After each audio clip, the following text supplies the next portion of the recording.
جمع الكفار جمعكم سوف ينهار. قابل قدر بزرگوں، دینی بھائیوں،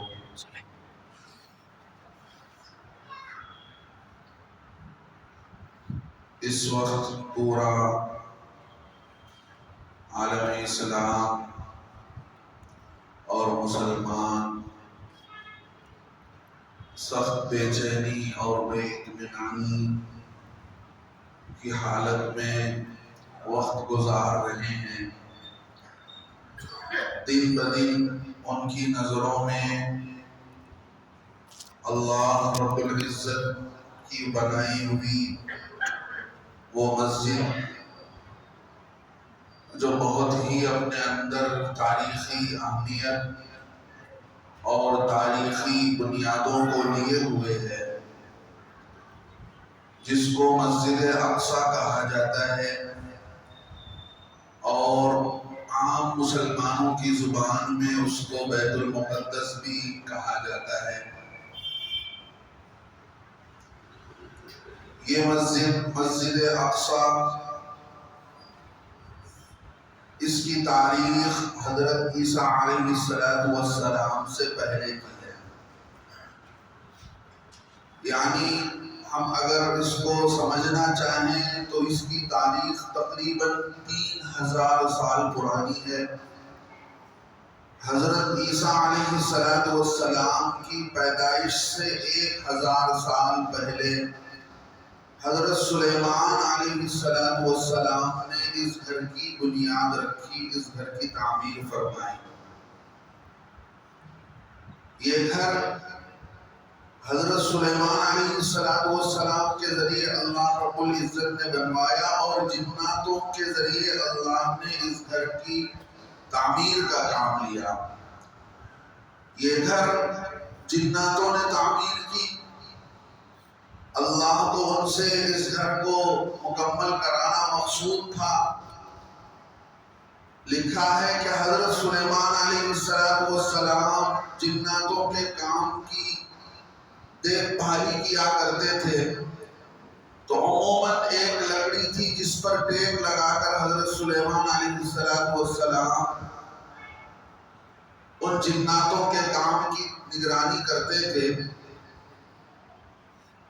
تو ایسا لکھا ہے کتابوں میں کہ اللہ رب العزت نے اسی کھڑے ہونے کی صورت میں لکڑی کے سہارے حضرت سلیمان علیہ السلام کھڑے ہوئے تھے، تو اسی حالت میں ان کی موت آئی، لیکن کام ابھی بھی باقی تھا۔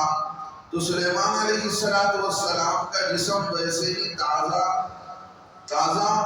اسی شکل میں کھڑا ہوا تھا جس طرح وہ اپنی زندگی میں کھڑے ہوئے ہوتے تھے۔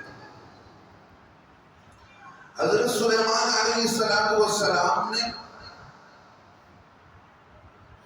کی وہ لکڑی جس پر آپ ٹیک لگائے ہوئے تھے، اس کو دیمک نے کھانا شروع کیا، پھر کھاتے کھاتے پوری لکڑی کو دیمک کھا گئی۔ پھر حضرت سلیمان علیہ السلام کا جسم گرا، تو تب پتا چلا سلیمان علیہ السلام کو کہ حضرت سلیمان علیہ تب پتا چلا جنات کو کہ حضرت سلیمان علیہ السلام کا انتقال ہو چکا ہے۔ چونکہ انبیاء کے جسم کو اللہ نے مٹی پر حرام قرار دے دیا ہے اور کیڑے مکوڑوں کو حرام کر دیا ہے کہ وہ مٹی بھی نہیں کھا سکتی، اور زمین کے کیڑے مکوڑے بھی انبیاء کے جسم کو نہیں کھائیں گے۔ اس لیے وہ جسم حضرت سلیمان علیہ السلام کا تقریباً 1 سال تک ویسے ہی تر و تازہ کھڑا رہا۔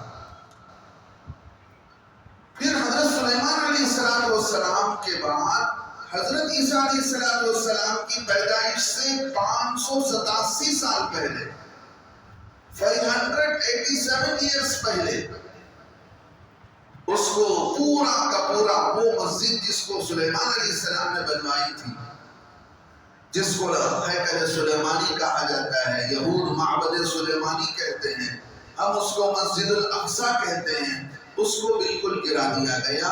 گرانے والا یہ بالکل بدنصیب انسان، بخت نصر، جس کو انگریزی کتابوں میں نیبوکڈنیزر لکھا گیا ہے، یہ بخت نصر نے اس کو ایسا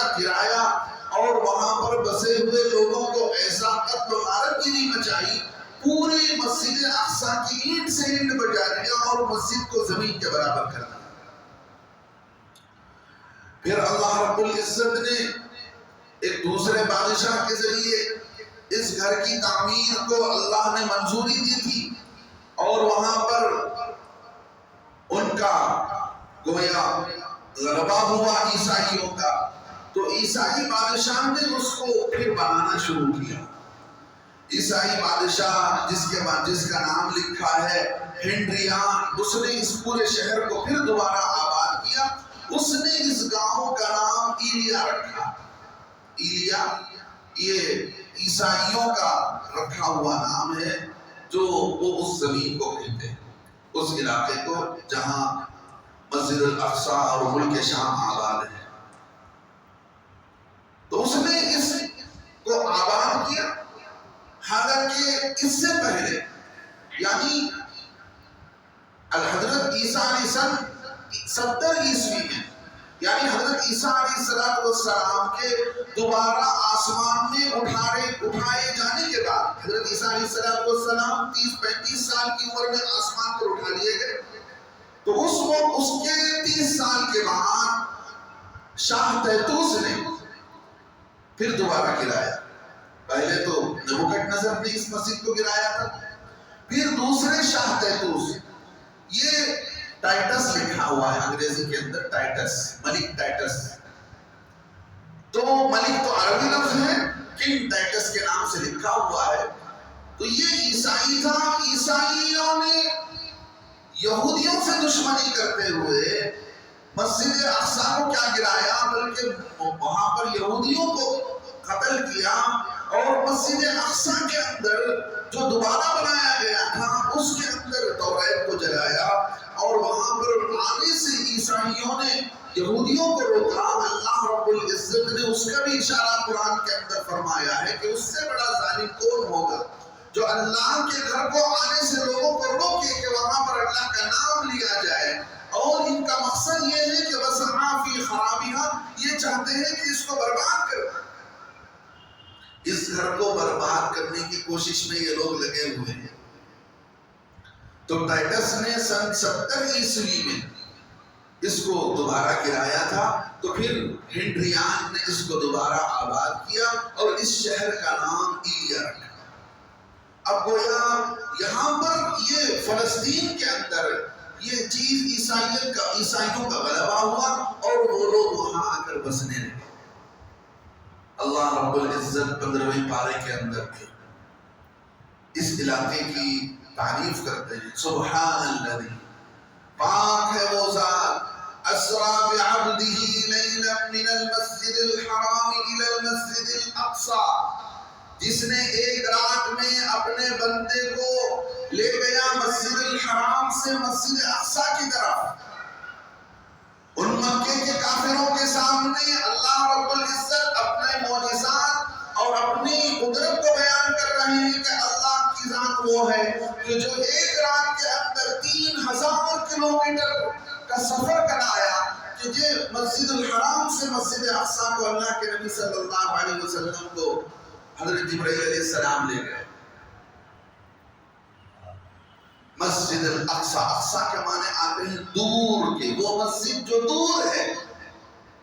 مسجد حرام سے بھی وہ مسجد دور تھی، اور ہمارے اعتبار سے بھی دیکھ لیا جائے تو دور ہے، لیکن عرب علاقوں سے وہ علاقہ پورا گھرا ہوا ہے، چونکہ ملک شام انبیاء کی بستی رہی ہے۔ 99 واقعات، 99 ہسٹری آف دی قرآن جو اللہ نے قرآن کے اندر بیان کیا گیا، وہ سارے کا سارا کا تعلق اس زمین سے ہے جو ملک شام کہلاتا ہے۔ آج ملک شام کو سکڑ دیا گیا، سکیڑ دیا گیا، چھوٹا کر دیا گیا۔ پہلے تو ایسا تھا کہ جہاں جہاں عربی بولنے والے لوگ تھے اس کو جزیرۃ العرب کا نام لیا جاتا تھا، سارے عرب کنٹریز اس کے اندر آ جایا کرتے تھے، اور شام کے اندر تو آج کے اعتبار سے 5 کنٹری تھے۔ فلسطین سے اسرائیل تو اب بنا ہے چند سالوں پہلے، لیکن اس سے پہلے فلسطین سے اردن الگ ہوا، لبنان الگ ہوا ملک شام سے، پھر سیریا تھوڑا سا حصہ ملک شام کا بچ گیا، اس اعتبار سے دیکھ لیا جائے تو 5 حصے ہو جاتے ہیں اس ٹکڑے کے، جس ٹکڑے کو اللہ رب العزت نے فرمایا الذی بارکنا حولہ، لوگوں ہم نے مسجد اقصی کے ارد گرد کی زمین کو بابرکت بنائی ہے، ملک شام کی زمین بابرکت، وہاں کی پھلوں میں برکت، وہاں کی ہواؤں میں برکت، وہاں کی ہواؤں میں برکت، وہاں کے پانی میں برکت، وہاں کے صحت میں برکت۔ انبیاء علیہ السلام کی جائے پیدائش، انبیاء علیہ السلام وہیں پیدا ہوئے، وہیں کے لوگوں کی طرف بھیجے گئے، وہیں دفنائے گئے، ساری تاریخ قرآن کی اسی سے تعلق رکھتی ہے۔ تو یہودیوں کی زمین وہ کہاں سے ہو سکتی ہے؟ اصل وہ زمین ملک شام حضرت ابراہیم علیہ السلام کی جائے پیدائش، وہی حضرت ابراہیم علیہ السلام پیدا ہوتے ہیں، اور اللہ رب العزت اللہ کے نبی محمد رسول اللہ صلی اللہ علیہ وسلم تک جتنا دینی سلسلہ اللہ نے چلوایا ہے، اپنا دینی کام جو اللہ نے نبیوں کے ذریعے سے لیا ہے، وہ شروع ہوتا ہے حضرت ابراہیم علیہ السلام سے، پھر ان کے اولاد، پھر بنی اسرائیل، پھر حضرت یحییٰ، حضرت زکریا، حضرت عیسیٰ، پھر اس کے بعد ہمارے نبی محمد رسول اللہ صلی اللہ علیہ وسلم تک، اس کے بعد پھر 1400 سال کی تاریخ۔ مروان عبد الملک ابن مروان یا سلیمان ابن عبد الملک نے اس جگہ کو جہاں پر آپ کو گنبد نظر آتا ہے، وہ مسجد نہیں ہے، اس گنبد کے بارے میں یہ کہا جاتا ہے کہ یہ ایک چٹان ہے، ایک چٹان ہے۔ کہا یہ جاتا ہے کہ یہ پہاڑ تھا جو جنت سے اتارا گیا، یا یہ ایک چٹان تھا جو جنت سے اتارا گیا، اور اسی جگہ کو حضرت سلیمان علیہ السلام نے وہیں پر بنایا۔ قبۃ الصخرہ، صخرہ کے معنی آتے ہیں چٹان کے، اور قبۃ الصخرہ یعنی چٹان کا ایک گنبد، وہی چیز سب کے نظروں میں کھٹکتی ہے۔ یہود بھی کہتے ہیں کہ وہ ہمارا ہے، اور جو جنوبی حصے میں جو وہ علاقہ ہے، یہ شمالی حصے میں مسجد ہے، اور اس مسجد کے بارے میں یہ یہودی کہتے ہیں کہ بھئی یہ مسجد تو مسلمانوں کی ہے، مسلمان رکھ لیں اور اس کو القدس کہہ لیں، بیت المقدس کہہ لیں، لیکن یہ حصہ ہمیں دے دیں۔ یہ بات پہلے کے یہودیوں نے، جو اب جن کی حکومت چل رہی ہے وہ نہیں، اس سے پہلے کی حکومت نے یہ بات کہی تھی کہ وہ حصہ جو قبۃ الصخرہ کہلاتا ہے وہ ہمیں دے دیا جائے، اور وہ حصہ جو مسجد ہے وہ مسلمان رکھ لیں، اس کو وہ القدس کہہ لیں یا کچھ بھی کہہ لیں۔ اس کی تھوڑی سی ہم تاریخ سمجھیں۔ اللہ رب العزت نے حضرت ابراہیم علیہ السلام کو 2 بیٹے دیے، ایک کا نام تھا حضرت اسحاق اور ایک کا نام تھا حضرت اسماعیل علیہ السلام، اور اسحاق علیہ السلام کے بیٹے تھے حضرت یعقوب علیہ السلام، پھر ان کے بیٹے تھے حضرت یوسف علیہ السلام، پھر ان کے بعد یہ سلسلہ چلتا رہا۔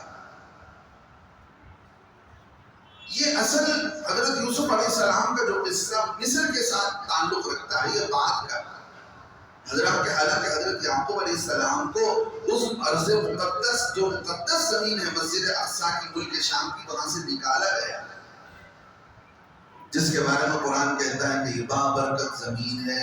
اللہ فرماتے ہیں اس مسجد اقصی کے آس پاس کا حصہ برکتوں والا ہے، جو لوگ گئے ہیں انہوں نے جا کر دیکھا تو بتایا، ہمیں خبر دی کہ واقعی اللہ نے برکت رکھی ہے، زیتون کی فصل وہاں بہترین ہوتی ہے، انجیر کی فصل وہاں بہترین ہوتی ہے، انار کی فصل وہاں بہترین انداز میں ہوتی ہے۔ یہ برکتوں والے پھل جس کا اللہ نے قرآن میں ذکر کیا، والتین والزیتون، اور اللہ رب العزت نے انار کا ذکر فرمایا، یہ ساری بہترین چیزیں کہتے ہیں کہ وہاں کی آب و ہوا کے اندر اللہ نے عجیب صحت رکھی ہے، وہاں کے پھلوں کے اندر اللہ نے عجیب خوشگواری رکھی ہے۔ تو انبیاء علیہ السلام کی زمین وہی ہو تو اللہ نے اس کو برکت والا بنایا، تو وہاں پر حضرت ابراہیم علیہ السلام رہے، اور ایک بیوی ان کی رہی، بیوی ہاجرہ مکے میں، اور ایک بیوی یہی رہی اسحاق علیہ السلام کی والدہ سارہ علیہ السلام۔ پھر ان سے اسحاق علیہ السلام سے حضرت یعقوب علیہ السلام کی ولادت ہوئی، پھر حضرت یوسف علیہ السلام کی ولادت، یہ سارا سلسلہ، چونکہ یہ لوگ اس زمین سے نکالے گئے تھے، ظالموں نے ان کو نکالا یہاں سے۔ اب حضرت یعقوب علیہ السلام کا ایک دوسرا نام تھا، لقب تھا اسرائیل، اسی لیے ان کے اولاد کو بنو اسرائیل کہا جاتا ہے کہ یہ سارے کے سارے اسرائیل علیہ السلام کی اولاد ہیں۔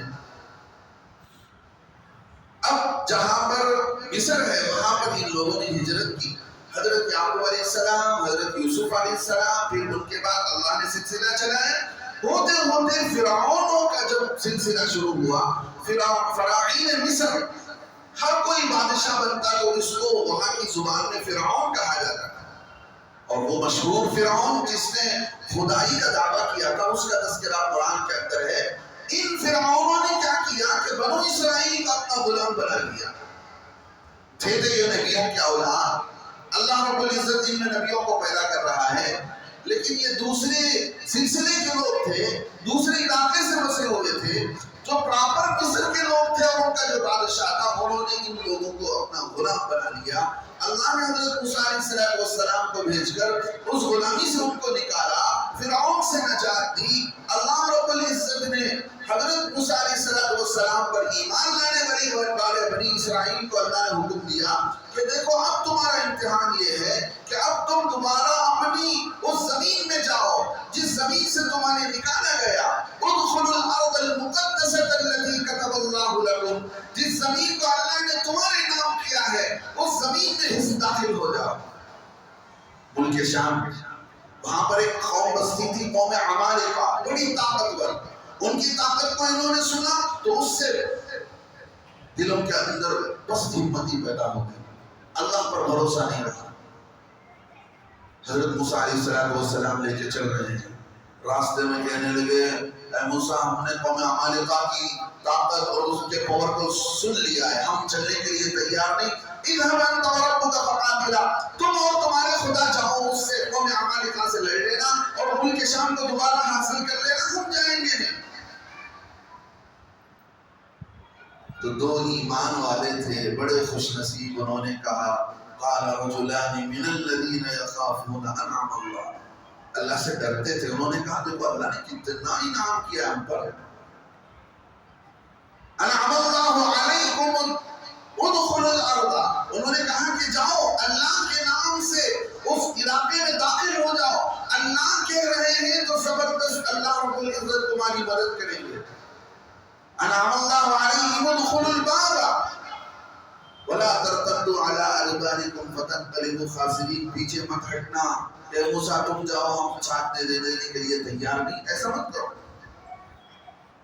لیکن اللہ رب العزت بھی کی ذات اللہ کی ایسی ہے، اللہ نے ان کے حق میں امتحان لکھ دیا تھا، تو اب یہ لوگ چلے تو ان کے ساتھ اس زمانے کے بنی اسرائیل حضرت موسیٰ علیہ السلام کے عصا کو، حضرت ہارون علیہ السلام کے تبرکات کو جنگوں میں لے کر جایا کرتے تھے، ان نبیوں کے معجزاتی چیزوں کو سامنے رکھتے تھے، توریت کو، حضرت موسیٰ علیہ السلام کے عصا کو، حضرت ہارون علیہ السلام کی برکت والی چیزوں کو وہ رکھتے تھے، جس کی وجہ سے اللہ رب العزت ان لوگوں کو کامیاب کر دیتا تھا۔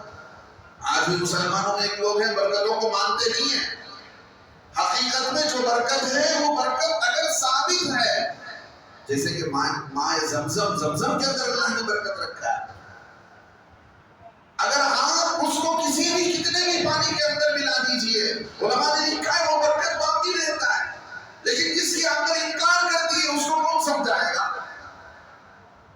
اب حضرت موسیٰ علیہ السلام کے ساتھ یہ لوگ چلے، اللہ نے کہا کہ دیکھو راستے میں ہم جو ہے تمہارے لشکر کا ایک امیر مقرر کرتے ہیں۔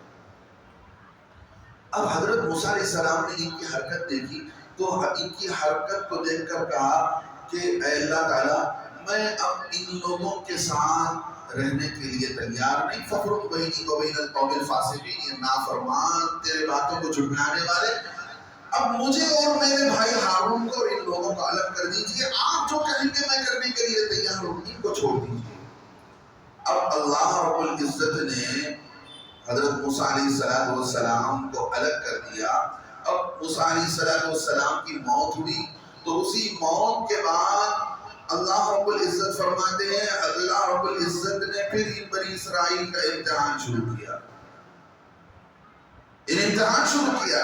الم تر الی الملأ من بنی اسرائیل من بعد موسیٰ. تو اس وقت کے نبیوں نے ان سے کہا کہ دیکھو اللہ نے اب تمہارے لیے اس قوم سے لڑائی لکھ دی ہے, اب تمہیں لڑنا پڑے گا. اب بنی اسرائیل چلنے لگے لڑنے کے لیے, لیکن ان کے طاقت سے خوف کھائے ہوئے تھے کہ کیا ہو جائے گا, کیسے ہو جائے گا. پیسے تھے, مال تھا, تو انہوں نے دیکھا کہ نبی نے ایک ایسے آدمی کو بنایا لیڈر جس کا نام تھا طالوت. طالوت تھا, اس نے لیڈری اختیار کی. تو جو مالدار لوگ تھے وہ تو غریب کی لیڈری کو پسند نہیں کرتے. ہر زمانے میں انہوں نے کہا انا یکون لہ الملک علینا, اس غریب کو کہاں سے یہ پوسٹ دیا جا رہا ہے, یہ عہدہ, یہ سیٹ کہاں دی جا رہی ہے. ونحن احق بالملک منہ, ہم اس کے حقدار ہیں, لہذا ہمیں دیا جائے. اب اللہ رب العزت سے انہوں نے, اللہ کے نبی جو اس وقت کے تھے, انہوں نے کہا کہ دیکھو اللہ کا یہ فیصلہ ہے, اللہ نے ان کو چنا ہے. بسطۃ فی العلم والجسم, یہ دیکھنے کے بھی جسامت رکھتے ہیں, علم بھی ان کے پاس ہے, تقوی ان کے پاس ہے, اللہ نے ان کو چنا ہے, لہذا ان کے تابع ہو جائے گی. اب ادھر ملک شام کے اندر جو قوم تھی ان میں جو آدمی تھا اس کا نام تھا جالوت. اب اس نے پوری پلاننگ کی تھی لڑائی کی. اب اللہ کا نام لے کر اللہ نے ہر زمانے میں امتحان لیا ایمان والوں کا. اللہ نے کہا کہ دیکھو تم چلتے چلتے ایک نہر آئے گا, اب اس نہر میں تمہیں زبردست پیاس لگنے والی ہے. ایک دو چلو پاؤ گلاس آدھا گلاس تو پانی پی سکتے ہو, پیٹ بھر کر تم پانی نہیں پی سکتے. یہ تمہارا امتحان ہے. تھوڑے پیاس کو تم بجھا سکتے ہو, لیکن جیسے یہ نہر پار کر لو گے تو تمہاری وہ پیاس بھی ختم ہونے والی ہے. یہ تمہارا امتحان ہے. پیٹ بھر کر تم میں سے کوئی اس پانی کو نہیں پیے گا. اللہ کے جو نیک بندے تھے انہوں نے کہا ایک دو چلو ہمارے لیے کافی ہے. جن کو اللہ پر بھروسہ نہیں تھا انہوں نے غٹ کر کے پورے کا پورا پیٹ بھر کر پی لیا. ان کے دلوں میں دشمن کا رعب پیدا ہو گیا.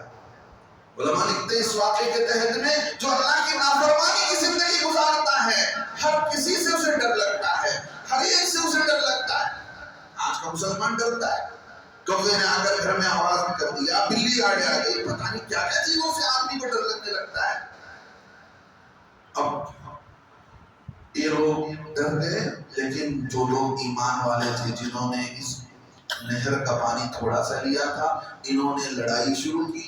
ایسا لگ رہا تھا کہ یہ مار دیے جائیں گے. اللہ کے سامنے ہاتھ اٹھا کر دعا کرتے ہیں افرغ علینا صبرا, اے اللہ تعالیٰ ہم پر صبر کو اڑیل دیجیے.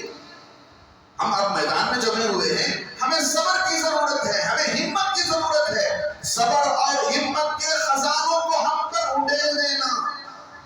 وثبت اقدامنا, ہمارے قدموں کو جما دیجیے. وانصرنا علی القوم الکافرین, اور ہمارے قدموں کو جما دیجئے. اللہ فرماتے ہیں پھر یہ ہوا کہ ہم نے ان کے قدموں کو جمایا. پھر یہ جو لوگ ملک شام میں زبردستی زمین پر قابض تھے, اللہ نے ان کو ناکام کیا. ہار ان کے مقدر میں آئی. وقتل داؤد جالوت. پھر آگے چل کر جو نبی تھے انہوں نے جالوت کا قتل کیا. تو میرے بزرگ دوستو, یہ بنی اسرائیل کی تاریخ رہی ہے. حضرت موسیٰ علیہ السلام کے بعد, پھر ان کے بعد انبیاء علیہ السلام کے جتنے واقعات ہیں وہ اسی زمین سے. اب مسئلہ کیا ہے؟ مسئلہ یہ ہے کہ چند سالوں پہلے 1948 یا 47 کا زمانہ تھا, جب ہٹلر نے ان کو ایسے زبردست طریقے سے دنیا سے ملیامت کیا, ایسا ظالم قسم کا انسان, 60 لاکھ یہودیوں کو اس نے ملیامت کیا تھا. 60 لاکھ یہودیوں کا قتل عام. ایک ایسی نافرمان اور ذلیل قوم ہے جس کو اللہ نے قیامت تک کے لیے ان کی ذلت, ان کی نافرمانی اور ان کی عبرتناک انجام کو دکھانے کے لیے اللہ نے ان کو باقی رکھا ہے. جہاں جہاں گئے وہاں سے نکالے گئے، فلسطین سے نکالے گئے، امریکہ نے ان کو قبول نہیں کیا، فرانس نے ان کو قبول نہیں کیا، جرمنی کے اندر مارے گئے۔ جب جرمنی سے آئے تو بالکل اس ایک ٹاپک لگا کر آئے تھے کہ دیکھو ہم ہر جگہ سے نکالے گئے ہیں، ہماری امید کو تم مت ختم کرنا، ہم تم سے امید رکھتے ہیں کہ تم ہمیں زمین دو گے۔ تو احسان کیا عربوں نے، بلکہ ان ظالموں نے اس زمین پر لا کر بسایا، امریکہ نے بسایا۔ جو ترکی کے آخری خلیفہ تھے سلطان عبدالحمید، انہوں نے کہا کہ ہمیں تھوڑا سا حصہ ملک شام کا دے دیا گیا۔ انہوں نے کیا کیا، زمین سے مٹی اٹھائی، مٹی اٹھا کر ان کے ہاتھوں میں رکھا اور کہا کہ دیکھو اتنی سی مٹی بھی میں نہیں دے سکتا، جبکہ 300 عیسوی میں جو بیت المقدس بنا تھا، جس میں حضرت عمر رضی اللہ عنہ تشریف لے گئے تھے، حضرت عمر کی خلافت میں وہ مسجد الاقصیٰ اور وہ ملک شام فتح ہوا تھا، چونکہ پورا ملک شام عیسائیوں کے ہاتھ میں تھا اللہ کے نبی کے زمانے میں، حضرت عمر کے ہاتھوں میں پورا علاقہ فتح ہوا تھا۔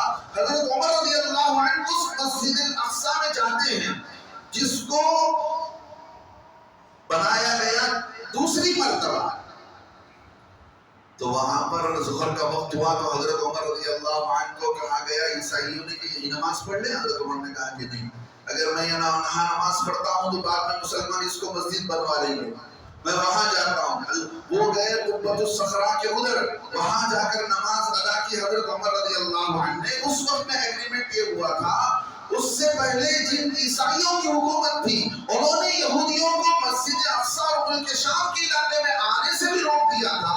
حضرت عمر رضی اللہ عنہ کا احسان ہے، انہوں نے یہ کہا تھا کہ تم آ سکتے ہو لیکن یہاں اپنے گھر نہیں بنا سکتے۔ اب انہوں نے گھر بنانے کے لیے بھیک مانگی تو سلطان عبدالحمید نے انکار کر دیا۔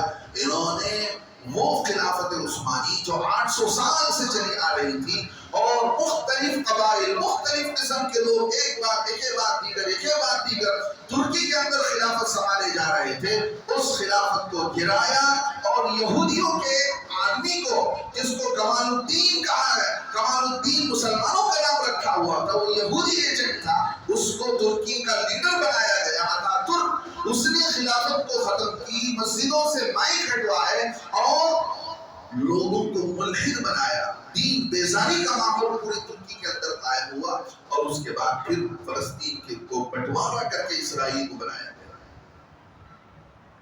گویا مسلمانوں کے سینوں میں یہودیوں کا ایک خنجر چبویا گیا ہے۔ ان منحوسوں کی یہ تاریخ ہے،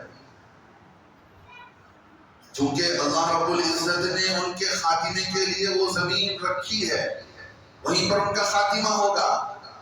امریکہ ان کو اپنے بچوں کی طرح پال رہا ہے، ان کی طاقت پنپ رہی ہے، دنیا ان کا ساتھ دے رہی ہے، لیکن بڑے زبردست قسم کے ظالم، چونکہ ان کے آباء و اجداد نے نبیوں کو قتل کیا ہوگا، تو ان کی کمینے پر تو آپ اندازہ کر سکتے ہیں۔ ان کے بڑوں نے نبیوں کو قتل کیا، ایک دن 70 انبیاء قتل ہوئے، اور ویسی ذلیل قوم آج تک کمینی قوم اللہ نے ان کو باقی رکھا ہے، ان کی حرکتوں کو اور ان کی ناکامی کو بتانے کے لیے دنیا والوں کے ساتھ۔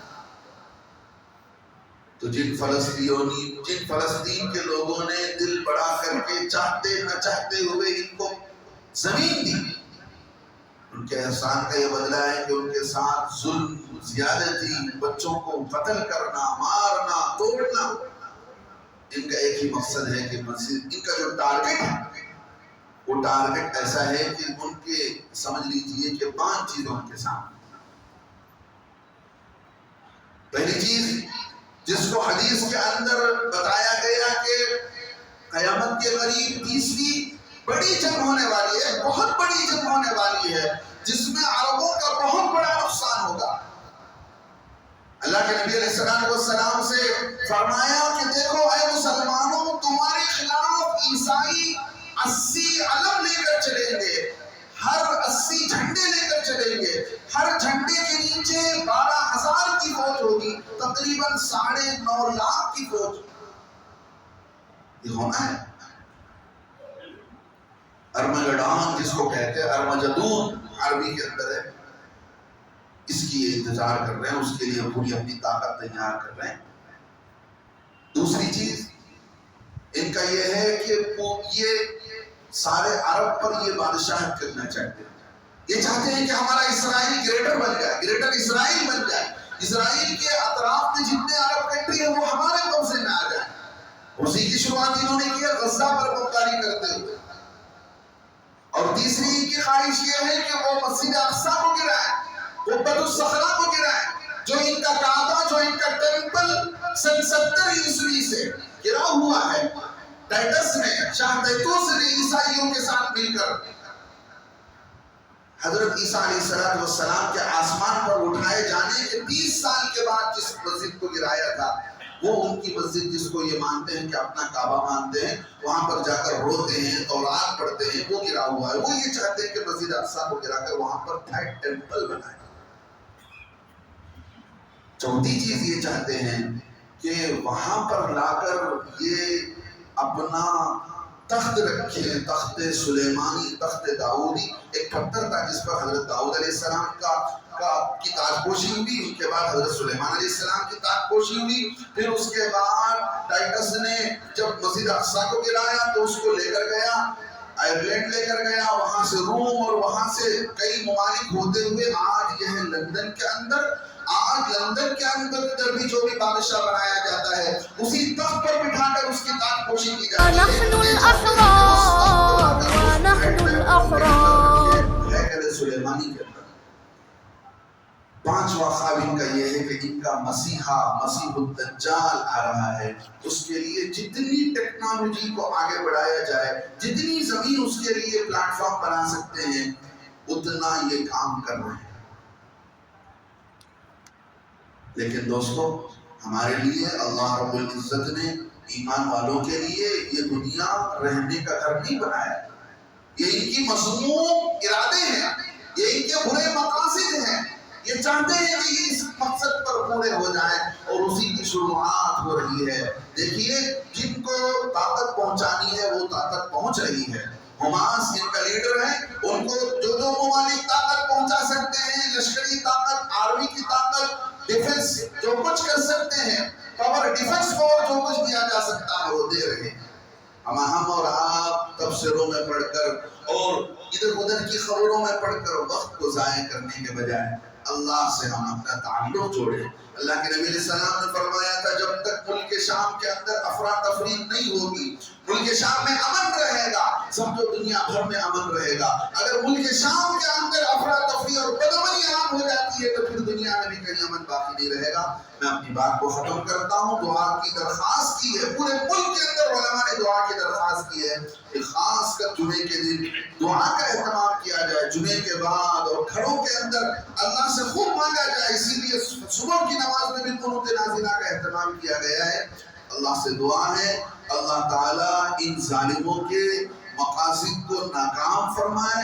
اللہ تعالیٰ اس مسلمانوں کی قدیم انبیاء کی سرزمین کو، برکتوں والی سرزمین کی اللہ حفاظت فرمائے، دوبارہ اس پر ہم ایمان والوں کا حق نصیب فرمائے۔ اللہ ہمیں وہاں پر دوبارہ جا کر اس علاقے میں نماز پڑھنا اللہ ہم سب کو مقدر فرمائے۔ یہ وہ مسجد ہے جس کے بارے میں اللہ کے نبی نے فرمایا تھا 3 مسجدوں کے علاوہ کہیں نیت عبادت کی لے کر سفر نہیں کر سکتے ہو۔ مطلب 3 مسجدیں ایسی ہیں جس کے لیے تمہارا جانا بھی عبادت ہے۔ ایک مسجد الحرام، ایک میری مسجد مسجد نبوی، اور مسجد الاقصی۔ اللہ کے نبی نے فرمایا اتنی بڑی مسجد، ایک روایت میں تو بتایا گیا کہ 50,000 نمازوں کا ثواب وہاں پر ہے۔ ایسی مقدس زمین آج دشمنوں کے شکنجوں میں ہے۔ ہم اللہ سے دعا ہی کر سکتے ہیں، ہم اللہ سے توبہ ہی کر سکتے ہیں۔ ہر زمانے میں توبہ سے، دعاؤں سے ایمان والوں نے مسئلے حل کرائے ہیں، ہم بھی مسئلے کو حل کرائیں۔ موضوع کی نزاکت کے خاطر بات زیادہ ہو گئی۔ اللہ تعالیٰ ہماری ان دعاؤں کو قبول فرمائے، اور جو ہے وہاں پر جو لوگ بدامنی کے شکار ہیں، زخمی ہیں، شہید ہو چکے ہیں، اللہ ان کو اعلیٰ درجات نصیب فرمائے۔ جو بے سر و سامان ہیں، یتیم ہیں، بیوہ ہیں، اللہ ان کی کفالت فرمائے، اللہ ان کا والی اور کفیل اور وکیل بن جائے۔ آمین وآخر دعوانا الحمدللہ رب العالمین۔